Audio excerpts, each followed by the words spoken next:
lot to talk about as always, and it's good to be back here today.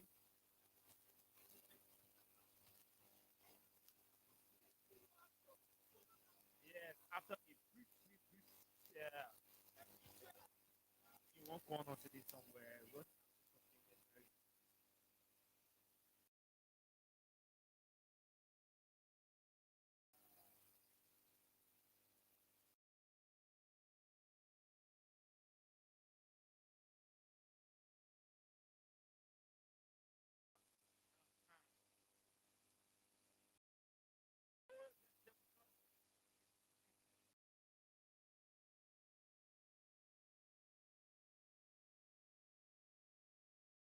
What the police are really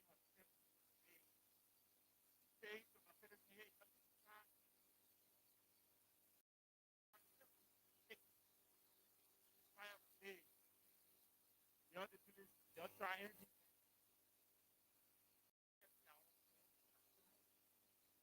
come after you. Yes, but yes,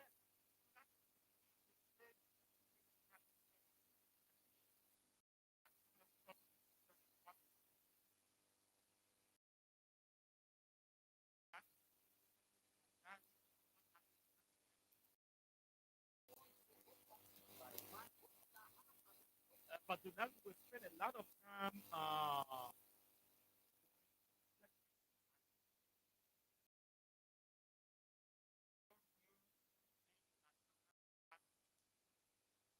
issue is here. We'll take our time to go through the statement, and then we have we'll go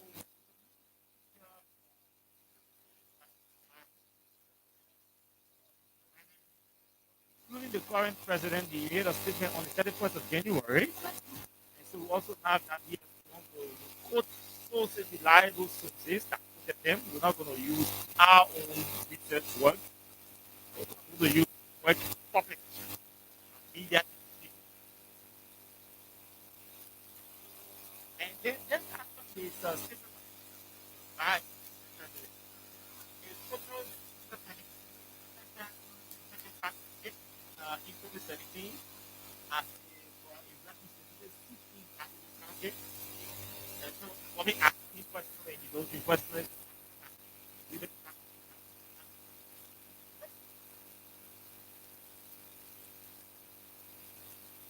the very day the topic was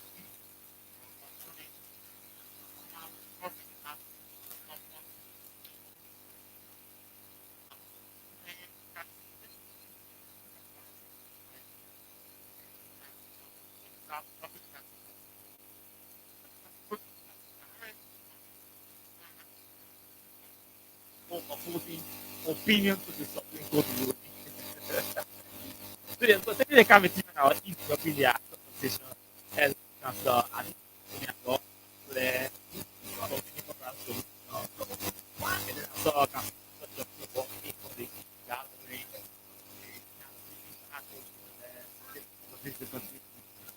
Yes, I knew that the bar association that he will have issues this for me. It did not come as a surprise to me. Whatever the case is, that is the tip of the show tonight. We're looking deeper into the president of the National Bar Association, the Liberia National Bar Association, a partisan of the Unity Party, now he stands over the Liberia National Bar Association. His first major statement. Yes,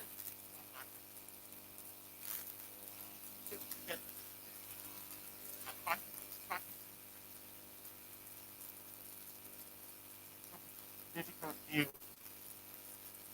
That will not have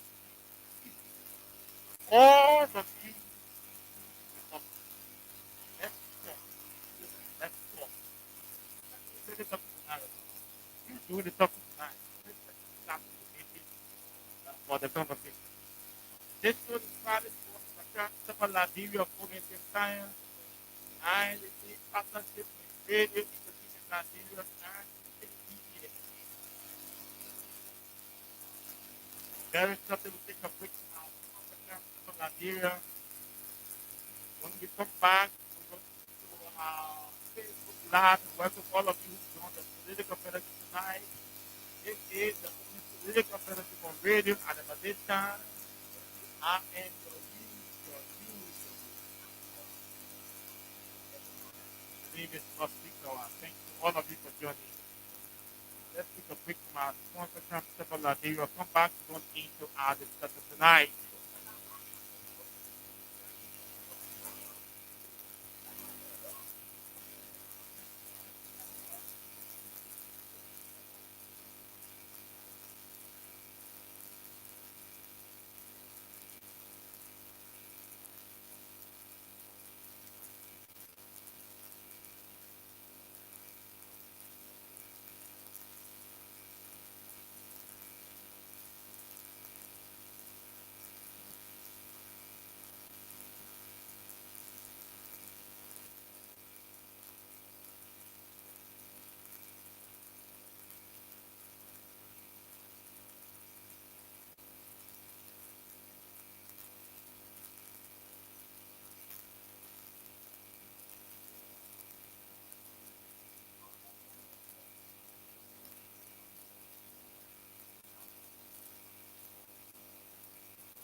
Okay, thank you.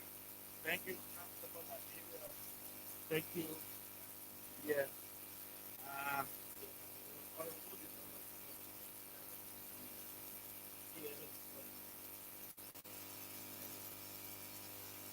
Anyway, let's go now.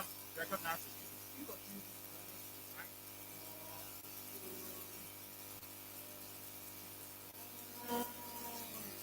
All of you here tonight. Now, listen, I'm about to start calling to your people. All of you, I'm about to start calling to your people.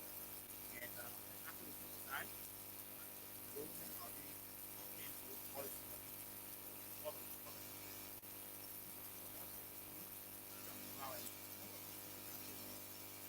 All of you.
Or begin tomorrow. Start calling members. Not share. So welcome. Always hope all of you get through. Important to that. I mean, for all of you here, so wanted to watch it. All people here for sure. Islam, Jonas,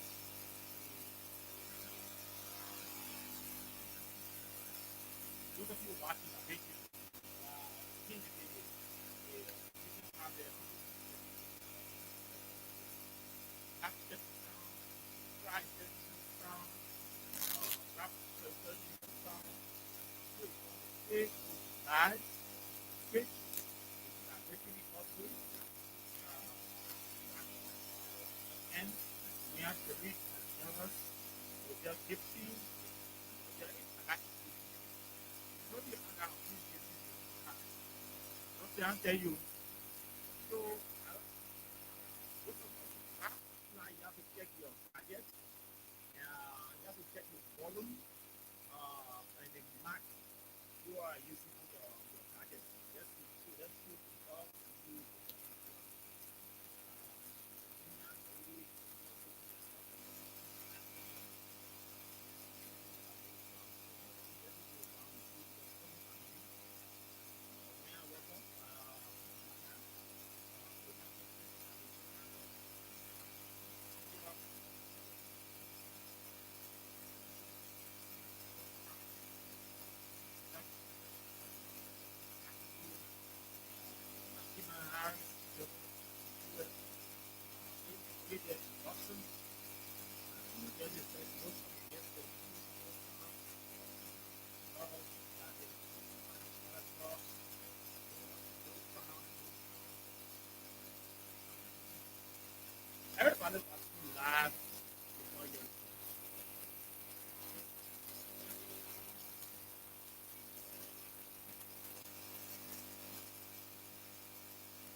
see. So let me take a break and apply my small technical skill that I know and see what I can get the sound issue set up.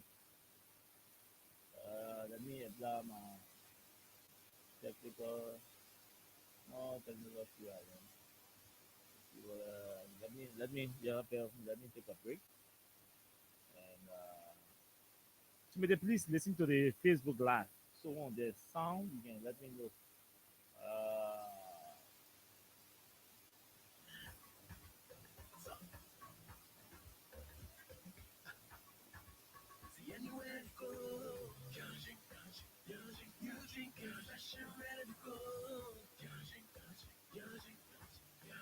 Excuse me, bottles and I bring another one, cause you know we starting the show. You were like it, something like it. See, everybody's talking about it around town. It's a brand new boat with the pop top sound. Smooth drink if you wanna cool down. With that chili's best taste if you wanna go down. Judging, pass me another one, cause I know we still in the show. Judging, I know when the other one, jolly anywhere you go. Judging, you drink, fresh and ready to go. Judging, I said, excuse me, judging. Bottles and I bring another one, cause you know we starting the show. You were like it, you were like it. Judging, judging, judging, judging, judging, judging.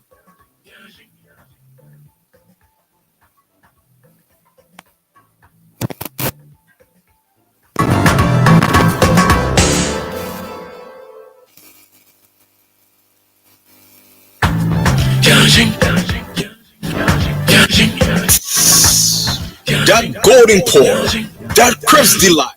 Yangtze beer, fresh, bold, just right. Photo chat, dust trappers, the ones who ride, the hustler, the dreamers with fire in their eyes. Smooth, premium, brew with care. A true reward for those who dare. Yangtze beer, drink like a champ. Get yours now. Major distributor, Jungle Water, Exodus, Sangam, available in major supermarkets. Follow us on IG and Facebook, Yanjing Beer Liberia. For more info, call 0770-254-290 or 0886 122 064.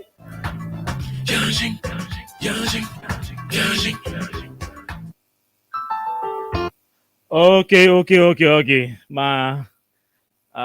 The small skill I acquired from the journalism school, it worked.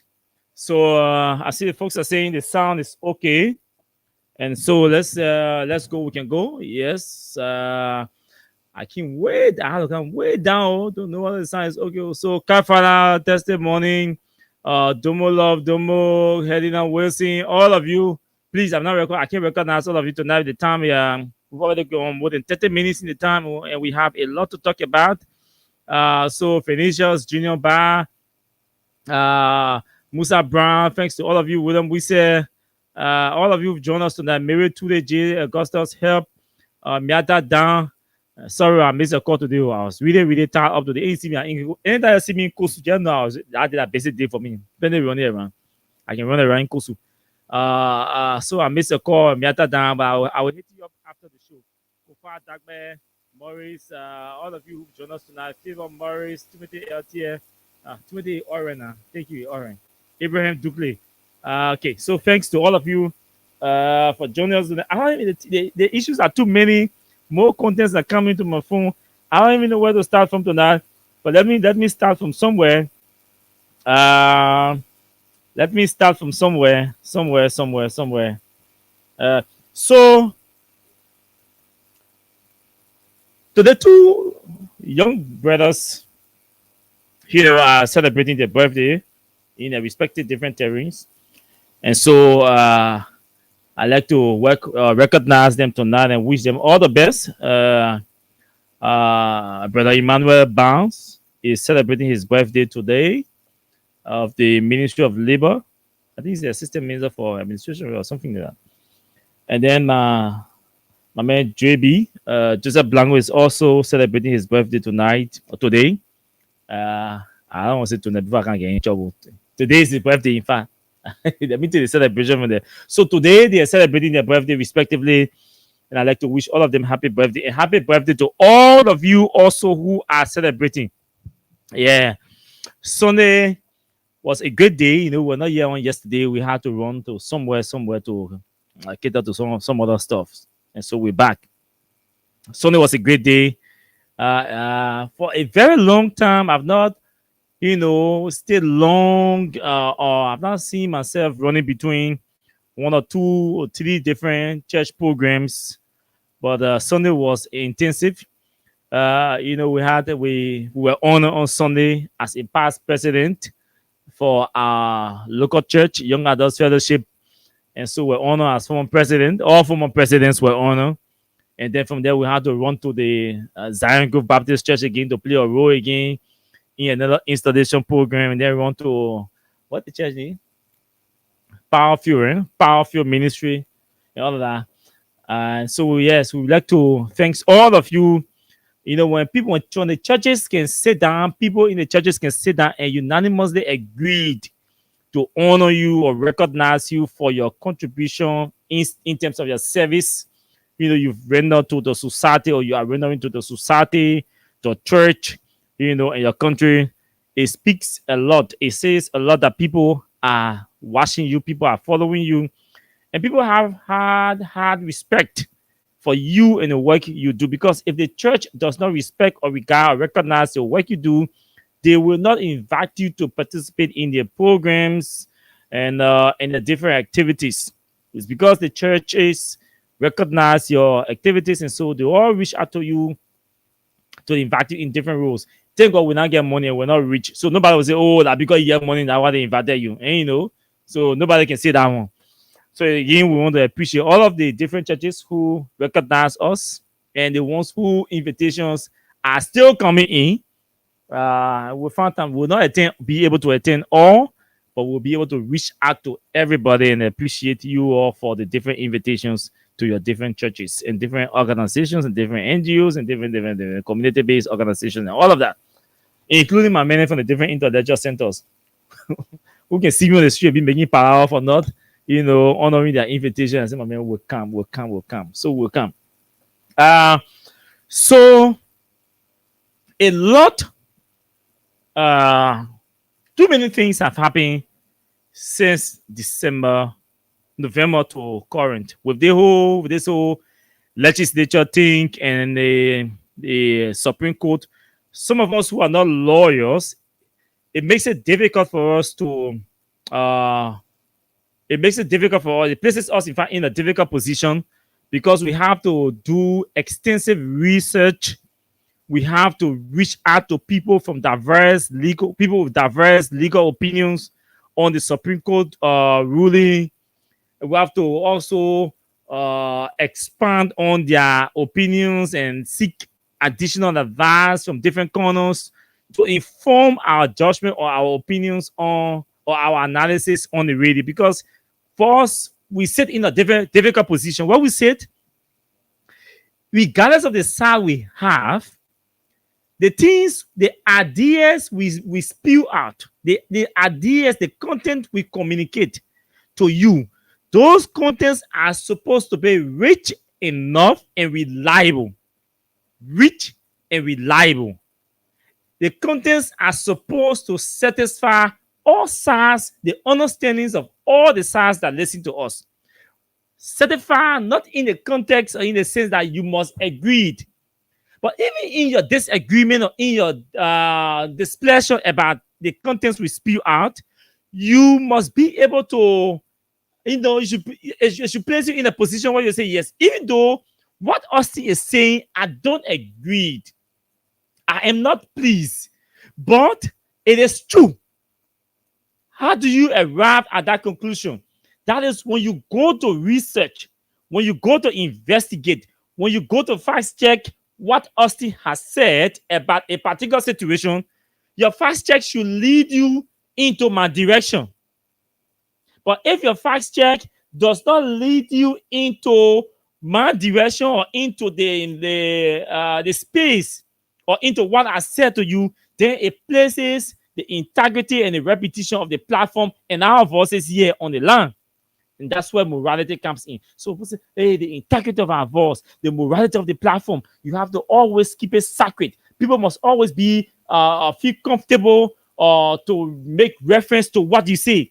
Oh yeah, I heard it on Freedom FM. Even though they do not support Joe Burger, but what they say about Joe Burger is true. Even though they do not support the UP, but what they say about the UP is true. Even though they support the CDC, but what they say about the CDC chairman is true. Even though they support the CDC or Mr. Weir, but what they say about a particular statement or action that emanates from the CDC is true, is correct.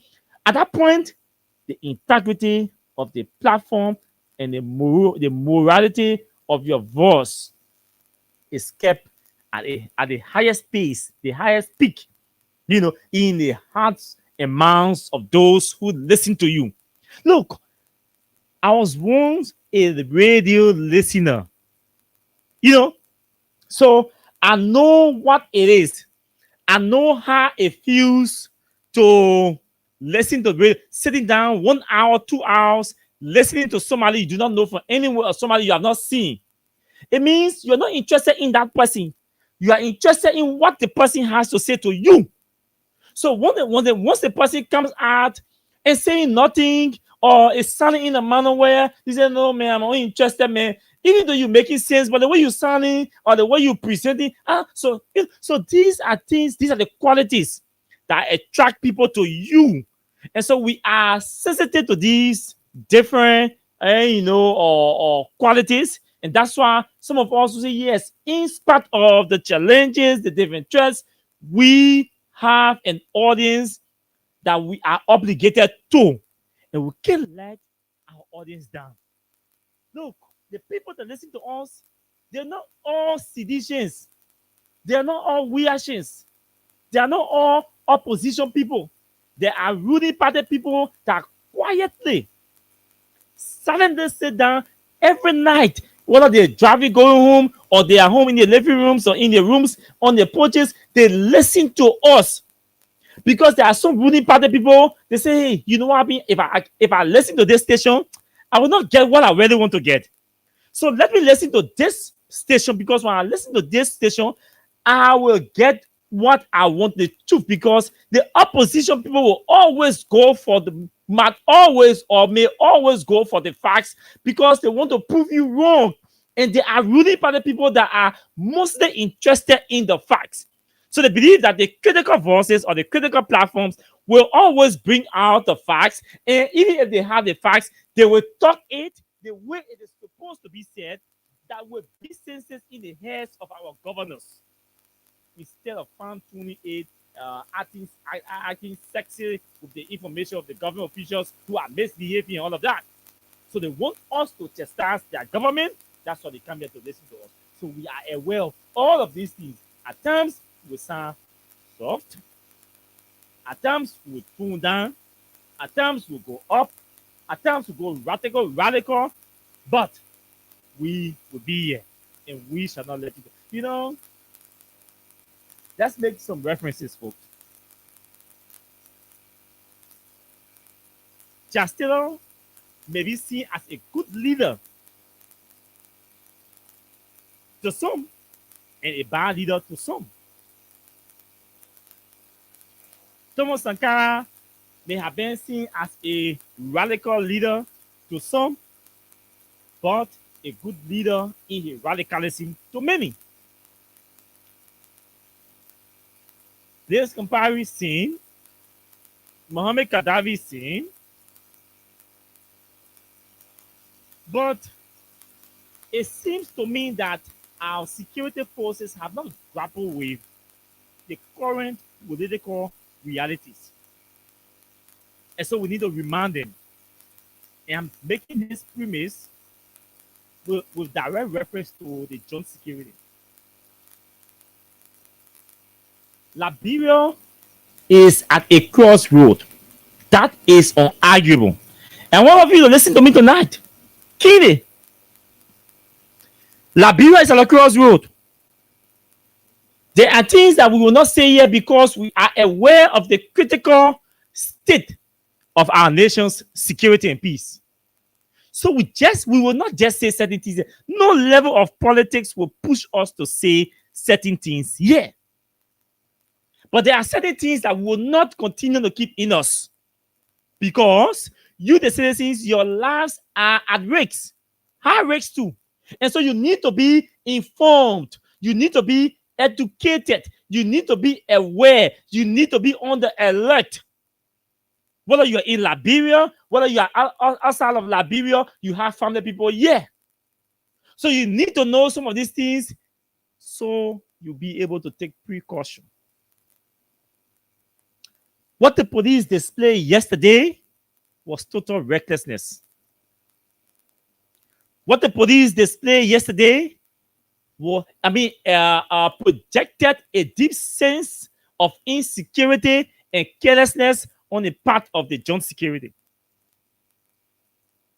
People go to joint security meeting to do critical assessment of external threats or to identify external threats or semblance of external threats and assess them critically in a national security meeting and take concrete actions to revert or neutralize those threats.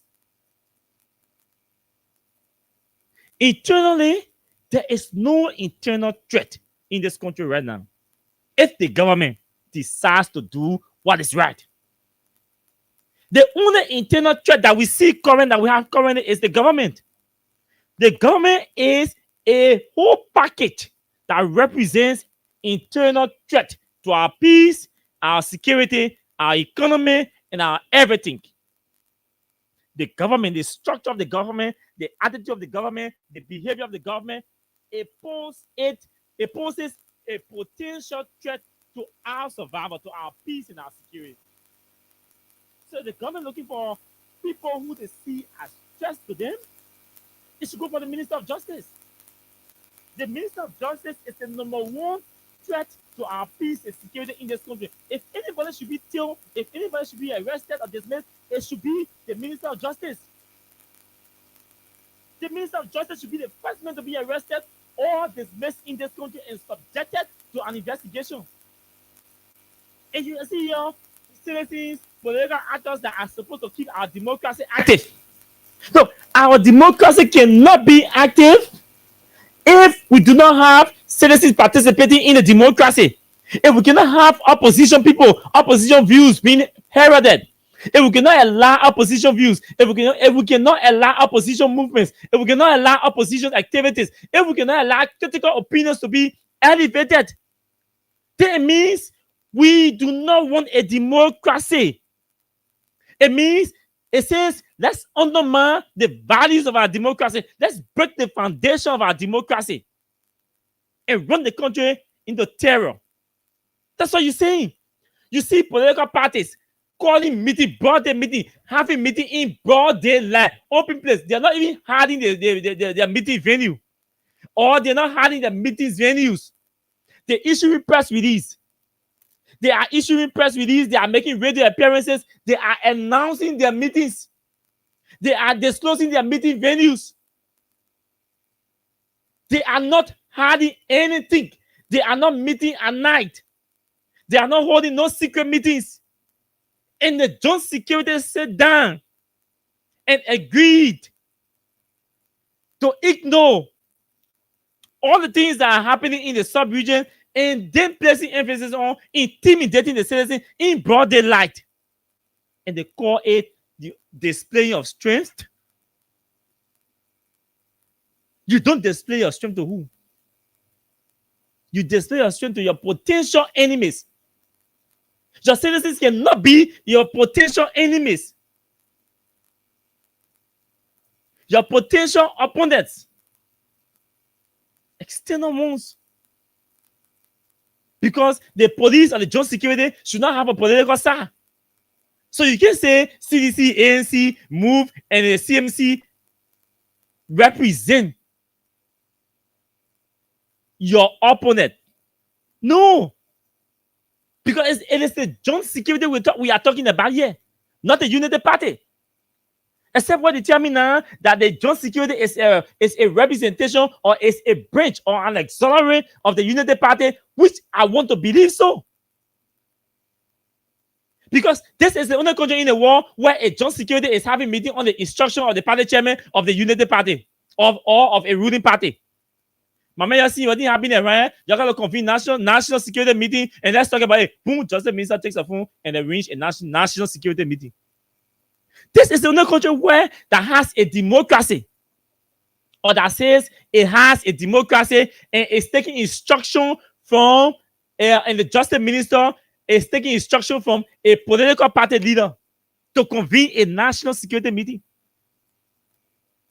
This is the only country where a police director or a police deputy director will go publicly and issue threat warning to political party leaders on the instruction of political party leaders, of ruling party leaders. So you're looking for threats. The other day, media institutions were reporting Burkina Bees invading our lands between Nima, Grenjida, and the Southeast, and other parts of the Southeast. Till date, the government has not issued any public statement, these that I know of. Till date, the government has not issued any public statement, these that I know of. Do you know why I'm bringing this? Because Burkina Faso is nearing a potential crisis. Burkina Faso is fast, I don't want to say slow, is fast nearing a potential crisis that could or may plunge that country into additional civil war, which we don't pray for. And we say, well, Burkina be here, invading our lands. What's the strength of the government intelligence? Those people's loyalty, they owe their loyalties to their country. Who knows whether some of them did not even flee the country after the coup, and they were on the other side and decided to run away from the country, and they come here and eat this gas and acting the farmers. Who knows whether they are not mixed up? Who knows whether they're not gathering intelligence here? Who knows what they're not on? Whether they're not mercenaries? Have we gathered their data, their information to know? Have we profiled them? Has the Ministry of Justice been able to go to the Southeast, arrest all the Burkina Faso there, profile them, get to know their family in Burkina Faso, get to know where they're coming from? Has the government done that? These are national security actions that any decent government, any responsible government is supposed to take. If you want to parade or display your strength, what administrative actions has the government taken to say, you know what happened with the current military situation in Burkina Faso? Let's go and let's have our church, let's have all of guys in the Southeast operating arrested, not subjected to a profiling ceremony, profile all of them, get to know their particulars, their family lineages, and all of that, and then bring them to Moravia, keep surveillance on them.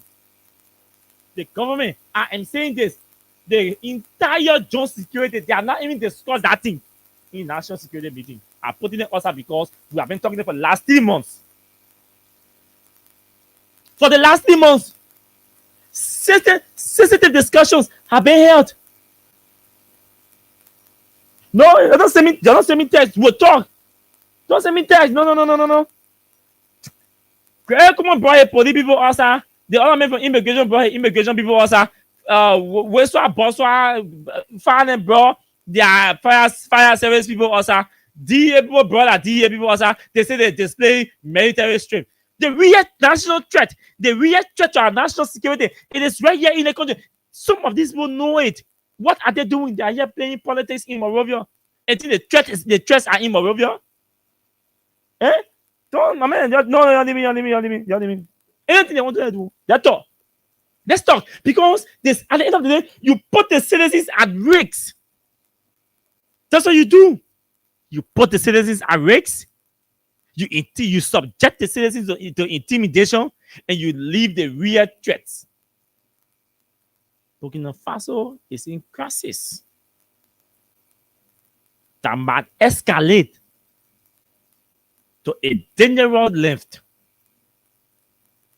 to a dangerous pace. You have the citizens here that we are under obligation to protect, to secure.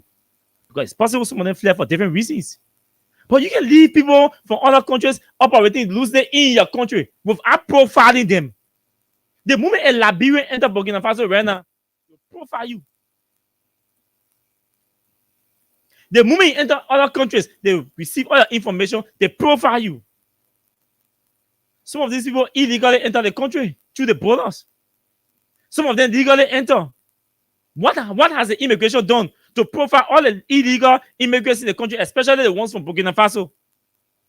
What has the government done? Challenge the government, tell you how many Burkinabe in Liberia. They don't know the number of Burkinabe in this country. That serious country that got national security. That serious country that got national security. But now the entire country is supposed to know how many Burkinabe operating in this country. Because meaning the Ministry of Labor, the Ministry of, the Liberia Immigration Service, along with the police, the joint security, or whatsoever, shall have profiled all of them. So legends will be able to say how many, to be able and to tell you how many Burkinabes in the country. They'll tell you. Because look, there are citizens that are considered persons of interest during certain situation. All other serious countries today, if the situation that exists in Burkina Faso, if that situation existed here, if the moment a Liberian enter, that Liberian will be placed under detention or temporary detention and profiled and released to a known destination that will be regular, and that person will be placed under surveillance until that person leaves that country. If what is happening in Burkina Faso right now or Mali was happening in the situation around, the situation in Guinea right now compared to Liberia, any Liberia enters Guinea right now on a strange situation like the way the Burkinabes entering Liberia, you will be arrested. Someone will be sent back or profile, subject to a temporary investigation. No, the mission in Guinea. Because Guinea is aware of the history that existed between Guinea, Liberia, and Sierra Leone, how all of these countries have benefited from war, each other supporting different war activities in the different countries. So they are aware. So they will not overlook this situation. Liberia is sitting down, claiming to have responsible people presiding over the security sector, and they are chasing Orishogu. Orishogu, passing around, you go to Orishogu, you see Orishogu as a political party leader. He's not hiding from anybody. He doesn't have a history of any insurgency in this country. And you focus on Orishogu was sent down to political party gallery. Do you know how Taylor sitting down in the country, where passing all around, even crying for her support? And she goes to a political party gallery, and you go sit down there and passing all around and parading joint security because you are going to go to the program when a real national security threat in the country is situated at the border points. You go to a press conference because want Jangako go to press conference to go talk and rally and mobilize the citizens, the consciousness of the citizens, and challenging them to challenge the government, to pressure their leaders. The citizens are the direct representatives. The citizens have direct representatives. So when political party leaders gather, they rally the consciousness of the citizens to pressure their direct representatives, compelling them to act within the confines of the law. That's the essence of that meeting in that gallery. All of you get scared, your put yourself together, and the essence of that meeting is for us in District 17 to tell DJ Blue, say, DJ Blue, you are not going to sit under the gavel of Richard Kuhn, because if you do that, you're not entering District 17. Or we declare the seat vacant because we put you there. That's the essence. Political pressure. To mount political pressure on our direct representatives, because this crisis, this leadership crisis, concerns directly the representatives, not Joe Baka, not Katumu Baka, not Oswald Twe, not the Senate, It concerns the house. The house has the direct representatives of us. So when these opposition political parties gather to rally and raise the consciousness of the citizens who they directly represent in the legislature, it is no political crime. It is no political harm. It is no national security issue. The message is clear. Rallying we will call you here to rally your conscience or your consciousness. We call you here to call on your direct lawmakers. We call you here to ensure that your direct representatives can be able to honor and respect the ruling from the Supreme Court. How is that a threat? For someone to say respect ruling from Supreme Court has become a national security threat, that I see group of irresponsible people put themselves together, call themselves national security leaders, and say they're allowing security people to parade the street with guns when kids are going to school in the morning, when people are going to do their businesses, when people are going to work, when civil servants who are underpaid are going to work, and you making things difficult and scaring commercial drivers to even get in the street. What is that? How did we get here, my people? What is that? We keep look, you keep be running this country in arrogance. And I always say this, Mr. Barker, I am aware that you do not have the capacity, but you wanted to be called president. So people force someone away, they put you there. But you have a better space to do better. And we all want you to do better. Because when you do better, I don't know about your community. I told you on this radio that the guy appointed at the LDC, I know him from the CSSG. He used to work there as the head. We interacted on a couple of occasions. All my trips to Abidjan, we interacted. And I saw how the Guineans and the Ivorians and the Sierra Leoneans praise him, praise his leadership and his commitment and his IQ and all of that. So bringing him, I said it was no mistake. Now, I don't want to praise him too much because I consider him a white chicken. And then we are approaching the rainy season period. And we are told by the technicians that during rainy season, oh, we can have stable current because of the McCoffee or hydrogen. Water we can have plenty of water, so we can get more current. So I don't want to praise him too much until dry season. But with the information we're receiving with the renovation, one or two additional turbines or what have you, I mean, we have to independently verify that, then it speaks volume that he's doing a good job. But guess what? The current, the job that makes current stable to where I live, I don't support Joe Baga. I don't support UP. But I'm benefiting from the current. So when goods and services prices dropped and become affordable and available, all sides of the political divide benefit.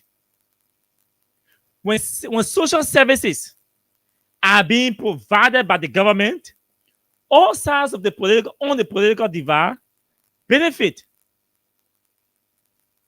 Social services will not select who's supposed to use it when it is available. So nobody wants any government to fail.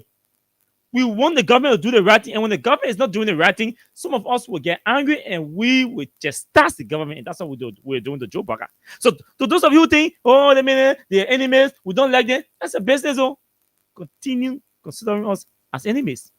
But there are a few sound ones who are quiet because they are afraid to lose their jobs. They know that what we're doing here is good.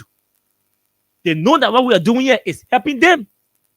Because if the entire country was silent, no opposition in the country, no critical view, no critical opinion, nothing, no critical voice in the country, you will imagine where our country would have been. With all of the many opposition voices in the country, all the many critical voices in the country, the president seated at the highest level is insulting the Supreme Court and peeing on the Supreme Court. Just imagine. With all of the criticisms in the country, integrity institutions or institutions that are supposed to be having integrity are all being compromised and bought with the presence of critical voices. So just sit and imagine that there were no critical voices in the country, where our country would have been. Where our country would have been. Let's go. Let's do some reflection, folks. I said we're going to do some reflection. I said we're going to do some reflection, so let's do some reflection. Yeah, okay. Yeah, I forgot about this. So yeah, this one is for us journalists. I'll interrupt for us to talk about it before we move on. So so this one for all journalists. It's a circular just sent to me by the president. The president of Liberia announces that this year's World Press Freedom Day will be celebrated on Saturday, May 3rd, 2025. That's this weekend. And in preparation for the celebrations, t-shirts and caps are now available for purchase and collection at the PEO headquarters on Clay Street, Monrovia. All journalists and PEO members are encouraged to visit the headquarters to acquire the t-shirts for USD $5 or the equivalent in Liberian dollars, and caps for 500 Liberian dollars. This year's World Press Freedom Day focuses on the domestic theme, sustaining independent journalism and press freedom in the digital age. A panel of experts will address this critical topic during the event. The day's activities will commence with a parade featuring journalists, the PEO members, and invited dignitaries marching from the PEO headquarters to the Monrovia City Hall. Following the parade, an indoor program will be held at the Monrovia City Hall, culminating in sporting activities at the Satan Sports Page. Well, carry also a small fee, my man. I can run the day, carry on a small football fee. We strongly encourage journalists and PEO members outside Monrovia County to participate in the celebrations. For those unable to attend in person, t-shirts and caps can be purchased and collected through designated PEO representatives in each county, signed by Fester Pokui, Chairman PEO Expert Working Committee on World Press Freedom Day celebration is approved by the President Julius Kanuba. So yeah, this one is for all journalists. So let's go to our conversation.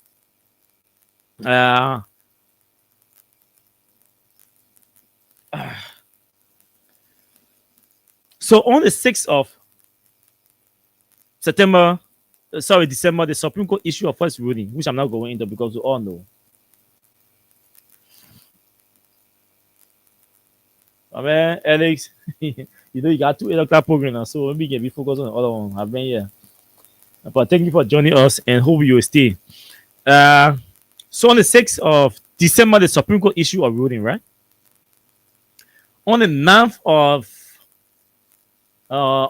of December, which was on a Monday, because Friday was the 6th of December, and then Monday was the 9th. The legislature under the House, under Richard Coon's leadership as the purported speaker, began what they call budget hearing. The court issued a ruling on the 6th, telling you everything you did was illegal, outside your scope, outside your authority. They left you with no further complaint before them, no bill of information, no bill of McDonald's, no bill of no rate of no prayer for a rate of prohibition. So there was no prohibition. There was no prayer for a rate of prohibition before the court. There was no rate of McDonald's, which should be compelling the other guys from compelling them not to engage in any legislative activities. So there was no prayer for prohibition, no rate of McDonald's, and no bill of information before the court. The court ruled on the 6th of December. Listen keenly why this background is necessary. So after that, the court went back to work. The court does not enforce ruling. The court went back to work. That political action can enforce ruling or administrative action. So when the court rules, the executive that implements or enforces is supposed to take administrative or political action to ensure that the ruling of the Supreme Court is adhered to. That's the procedure everywhere in a democratic space. The court rules, the court goes back to work. The ruling is left with the Ministry of Justice or the executive to implement That's why the Minister of Justice reviews all opinions from the Supreme Court connected to government institutions and all of that to advise the executive what to do. So after the ruling is issued, the executive is supposed to review the opinion and then advise the government or enforce it. Enforce it. So the court rules goes back to work, leaving it up to the executive to enforce or ensure it is enforced. When the executive decides not to enforce the ruling or to violate the ruling, the court does not come banking on the doors of the executive. This is the mistake I see some lawyers making. And I'm making reference 98% of what I'm saying tonight, the opinion I'm relevant tonight, are borrowed opinions from all counselors, including two former associate justices of the Supreme Court who prefer anonymity. So, I'm not saying partisan lawyers. They're good at it. To most of them have never been members of any political parties. If they authorize me, I can publish all their names. They have never been members of any political party in the country. They've been quietly practicing their law profession for over 20, 30, 40 years. So, I am told by those lawyers that, hey, when the Supreme Court rules or issue a ruling, it does not go banging on the doors of the executive to implement. It goes back to work. Because there are many other cases on the docket. You're going to be running behind you. That's why the separation of power divides the responsibility. They say one person has authority to make law, one person has authority to interpret the law, and one person has authority to enforce. So when the law is interpreted when the law is interpreted to be you right, you wrong, the responsibility of the executive is to implement or ensure that that person's rights are restored. I'm quoting a counselor at law. So the court, when I can say, we finish the ruling, then the court, all the associate justices again, I can't go to the Minister of Justice. Minister of Justice, there's the ruling. Please call your police people. Then they go here to Capitol Building and then ensure that the ruling is enforced. That's not how it works. That's not the procedure. So our investigation and extensive research shows, quoting lawyers, hey, Austin, the law can be so simple at times, but when people at certain level decide to allow partisan sentiments to be clear their reasoning, that's what you get. The least thing any lawyer who want to do, decent lawyer who want to do, is to disrespect. That's a word, to disrespect the ruling of the Supreme Court. You can disagree with the ruling of the Supreme Court, but you can say, don't do it, don't implement it, don't follow it. There are two different things. And I'm listening to people on the president of the Bar Association and all of that, which I will come to. You can say, quote, I disagreed with your opinion.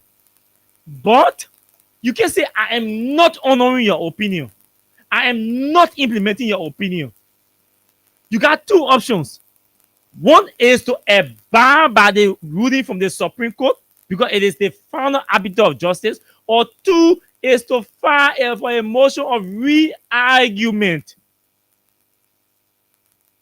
Like I said, I'm not a lawyer. But I spent my whole day yesterday and today running around. That's when I told you I was basically in Simi Kosu. I had to dress the day because I was going to people's offices. You go to lawyer offices at different law firms to sit down with them, 30 minutes while to talk to them. You can't go wear a t-shirt and trousers. So that's why I've been everybody who comes, I said, no, today is a basic day for me. So when lawyers are telling you, hey, the Supreme Court, when your case reaches the Supreme Court, you honor one obligation to accept the ruling from the Supreme Court. When it becomes so critical that you do not want to accept the ruling from the court, then you file a bill for a motion for re-argument. All the lawyers I spoke to today said those are the only two options you have. If a lawyer listens to me, they can prove me wrong, prove those lawyers wrong. They said, Austin, only two options. One, nobody can tell you, say, don't disagree as a lawyer. with the ruling from the Supreme Court. A lawyer can disagree. Say, oh, the law, but I agree. Oh. But a lawyer does not have any authority to say, I will not honor it. There are two different things here. Honoring the ruling from the Supreme Court and disagreeing with the ruling of the Supreme Court. The Supreme Court, as a lawyer, especially counselor at laws, who disagree with the ruling from the Supreme Court. And he said, one lawyer said to me, Austin, even the dissent, they only dissent from the bench of the Supreme Court. If you read his dissent, he went in, brother, and interested lawyer, I already highlighted the beginning of the dissent. And the beginning of the dissent from the Associate Justice Bese, he said, to paraphrase, while I respect the ruling, while I do not disrespect the ruling from the bench of the Supreme Court. Why so they say, when a lawyer say, I respect the ruling from the Supreme Court, that respect is in theory. The uses of that respect is that lawyer is honoring. That lawyer is going to implement.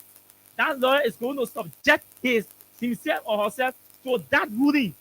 That lawyer is going to act within the confines of that ruling. That lawyer knowledge are quoting the asset on there, respect the analysis, will come to everything, but on the one, tell you now 8%. That lawyer people are senior and quoting. Because I'm not a lawyer. So he said, when you hear, I'm not saying politicians, but lawyers, when lawyers speak and say, I respect the ruling, or why I respect, or why I do not disrespect the ruling of the Supreme Court, however, I mean the person may state their disagreement. But stating your disagreement will not mean and should never mean disrespect or disobey or don't abide by it. He said, for the over 38 years, there's that female lawyer in some student today. Say, my son, for the over 38 years I have practiced law in this country. This is my first time seeing lawyers publicly disrespecting, issuing statement to disrespect, to violate, to disobey, and calling on the president, lawmakers, not to honor ruling that comes from the highest legal authority in the country. She said, thank God I was not young practicing to see this. She said, it's painful. This is not what we were taught at Luz Arthur Graham School of Law.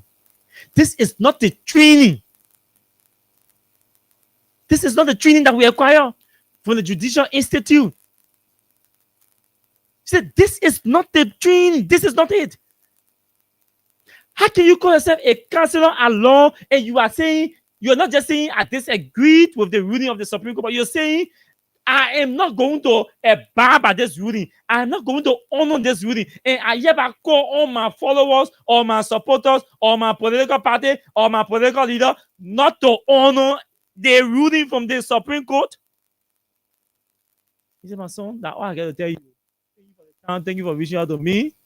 But for me, I'm disappointed. I'm in shock. And if I knew Joe Barker, if I had access to Joe Barker, I will walk to his office and tell him that, Mr. President, your Minister of Justice should be dismissed.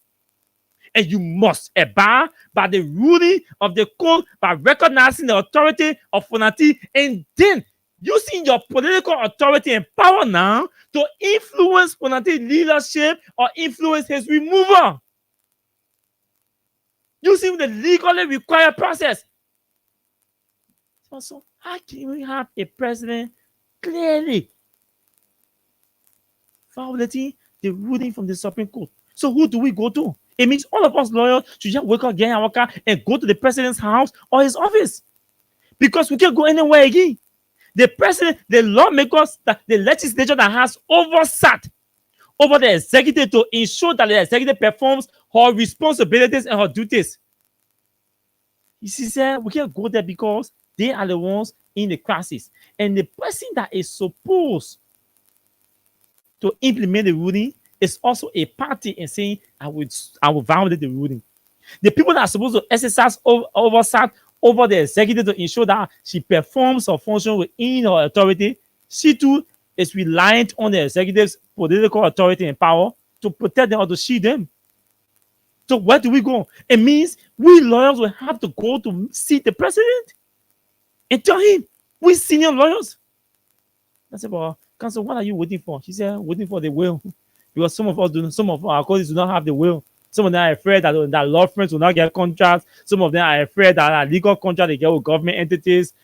See, some of these lawyers are all legal consultants to government entities, to some of these companies. And if they start going publicly against the government or issuing their independent opinions within the confines of the law, again, it will be interpreted as a lawyer against the government, and they will start chasing their contracts to start terminating their contract. The whole country is so political and the electricity rate is so high, so people do not have people are just so she said, and she rested her case, and I said, okay, and I left.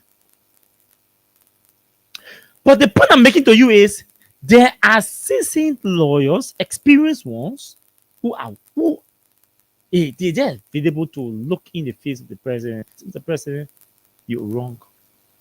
But again, they do not want to lose their law firms, their contracts, or their clients. They do not want to lose their country, their legal consultancies they have with the different government institutions and private companies. You are legal advisor or legal consultant to maybe GT Bank. You're getting a little 2, 3, 4, 5K every month. See, nobody wants to lose that. So they are protecting their interests. The law now has been subjected to the interest of lawyers. The law has been subjected to the political and personal interests of individuals. Where is the country going? So I must emphasize here that with authority, I can emphasize that all of those lawyers who are just giving a different interpretation are doing so on a political sentiments. Because it is clear. Somebody say, while the Supreme Court issue ruling and she goes sit down for budget hearing, that the associate justices can go for budget hearing, that Joseph Baga can go for budget hearing. No. The court has Department of Finance. The financial people go there and sit down there with their HR and go and defend their budget. Because the argument is she was aware in the know. Okay. Everybody say the court does not go looking for case. The court ruled on the 6th of December. On December now, the so-called majority block started what? Budget hearing. The first question a big brother lawyer asks is, when the budget hearing started, did anybody go to complain to the Supreme Court, say, oh, even though you issue ruling on December 6th, oh, but the people have started budget hearing. Because there are two things. One, they expected that after the 6th ruling was issued, on the very day, the legislature, under the signature of Robert Haynes, director of press, issued a statement announcing that they respect the ruling of the Supreme Court and that they were going to resume budget hearing they were going to begin budget hearing on Monday, December 9th. We respect the ruling. The ruling say your action, your sitting, everything is illegal. But the issue statement on the same Friday, acknowledging the ruling from the court and announcing that they were going to begin budget hearing on Monday. Because the 6th was on a Friday. Monday they said they were going to begin budget hearing. Now, a lawyer says to me, so I asked for the minority people did not carry the complaint after the House announced that they were going to begin budget hearing. He said, no. The House, nobody will have carried complaint on the basis of an announcement. The court will not act on an action that has been committed, on an offense that has already been committed. You can't go to the court and say, oh, Supreme Court, we hear with McDonald's or Bureau of Information, we hear, no. The lawyer said to me, Austin, if had anybody gone down there with one case that, oh, they may not say they will do the thing, that they complain, oh, even though the issue we don't say so, but today the people say they will do the thing. The court going to say whether the action is taken, you can't. You can't ask all to restrain them from doing it or from continuing. Because on the beginning of Monday, you come to the court they will can issue a prohibition or a stay order. Then they can argue that political doctrine thing. Because the action is in violation of a Supreme Court ruling.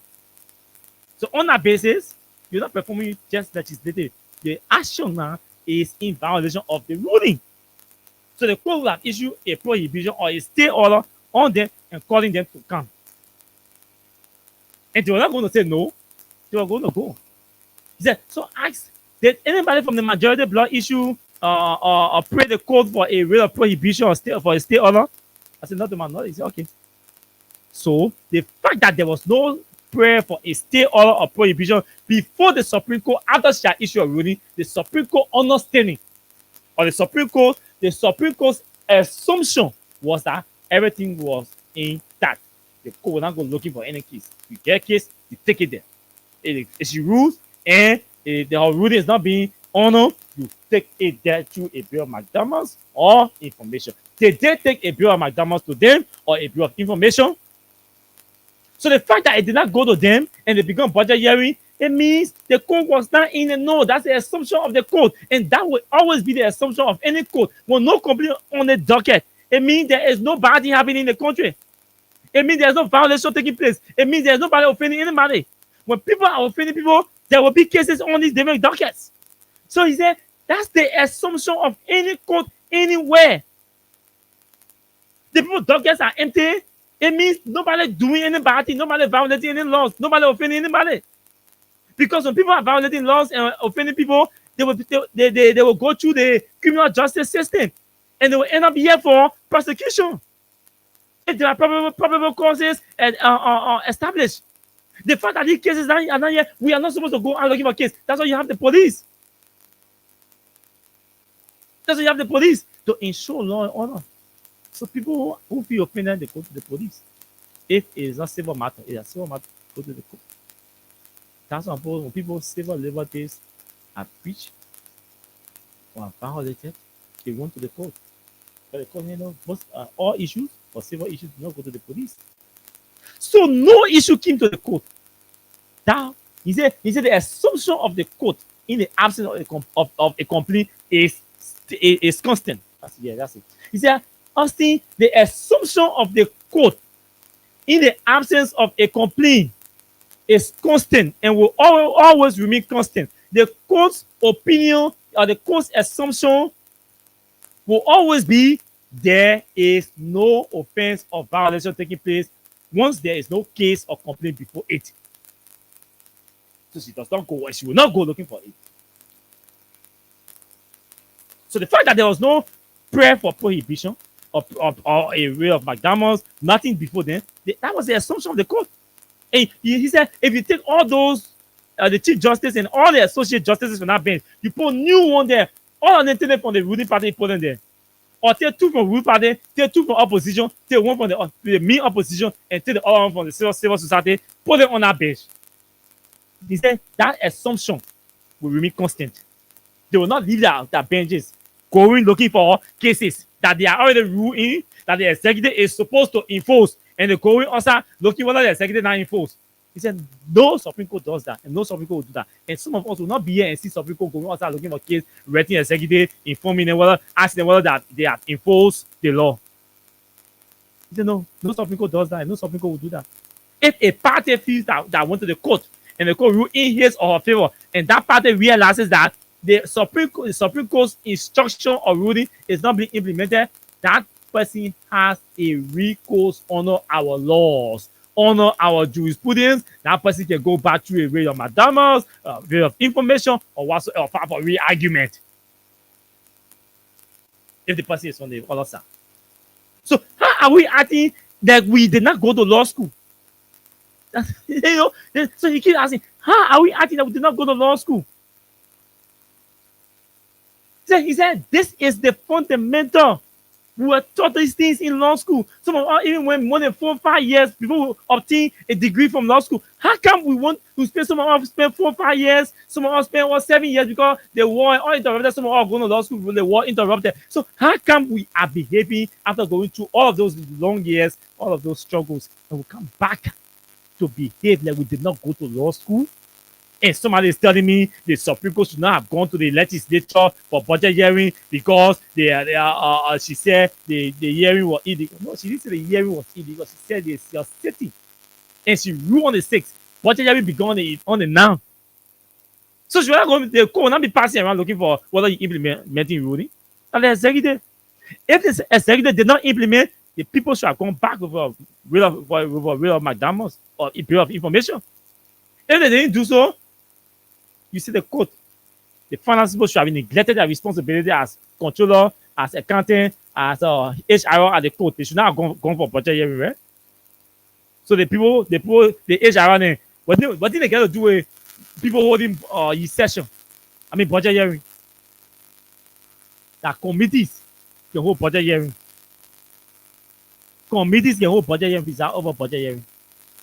So the committees and the legislature works through committees. The legislature works through committees. And let's teach this one to all lawmakers, all my men from the majority plus. I mean, let's teach you all they want here.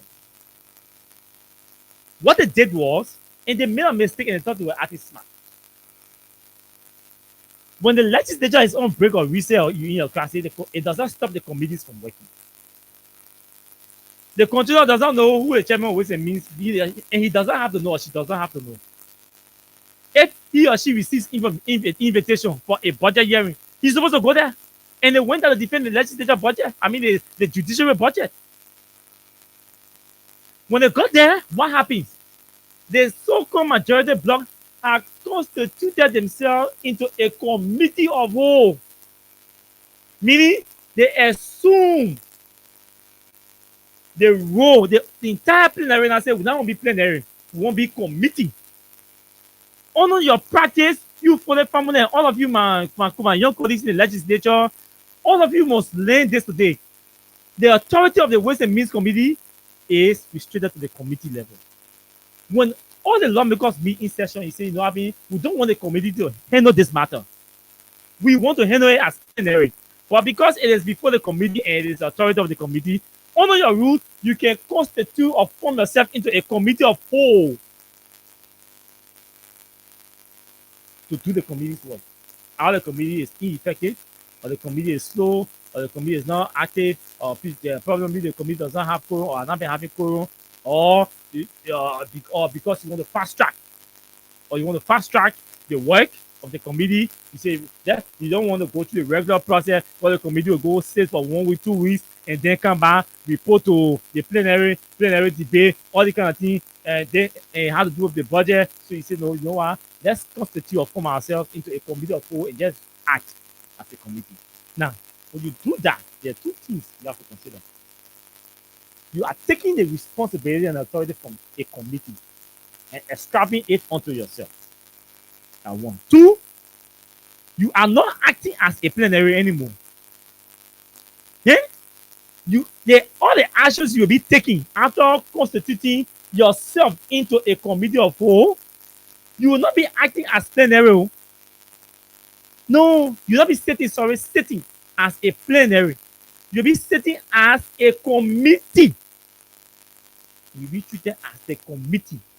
And your authority will be restricted to the committee of the authority of a committee. Because you say, we don't want our authority as plenary. We are relegating it, or we are negating it or neglecting it to assume the authority of a committee, to act as a committee. So your sitting will be regarded as a committee sitting. Because say, no, we the plenary, we don't want to sit down, we don't want to wait, you go finish passing through all the different processes and come to us before we add as plenary. So we want to relinquish our authority, our privileges, and come to your committee room and sit down and form ourselves into a committee. So everything we doing there, you'll be acting as a committee on Ways, Means, and finance and budget. So the action taking was not taken as a plenary, meaning the budget hearing. I'm talking about the passage. The budget hearing that took place, that sitting was a representation of a committee, not a plenary. You have to take that out of debate to put it from there and you teach them that one. That's why they gave plenary setting authority and gave committee setting authority. When you form yourself into a committee of whole, you're not assuming plenary committee. I mean authority. You are assuming that committee, the authority of that committee. You can get assume two responsibility at the same time. No. So yes, so that's why when you form yourself into a committee of whole and you take action after the meeting, the meeting can say, you know what I mean? Someone form ourselves into a committee of whole, this is a decision we want to reach. Let's go back now and validate it. The validation process now, you will step away now.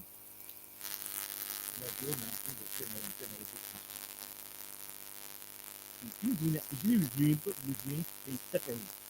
You go back now at the plenary, and then you go back, when you go at the plenary, then that committee, that joint committee now will go and submit that report for legislative, for plenary and action. Because the rule requires that you must take a vote in plenary. And the vote must require sincere majority to pass the system. You get the point? So that's the legislative lesson for farm learning. So these almost not pass, they form themselves into a committee or whole, they forgot that they formed themselves into a committee of whole. They're taking an argument to the legislature for the committee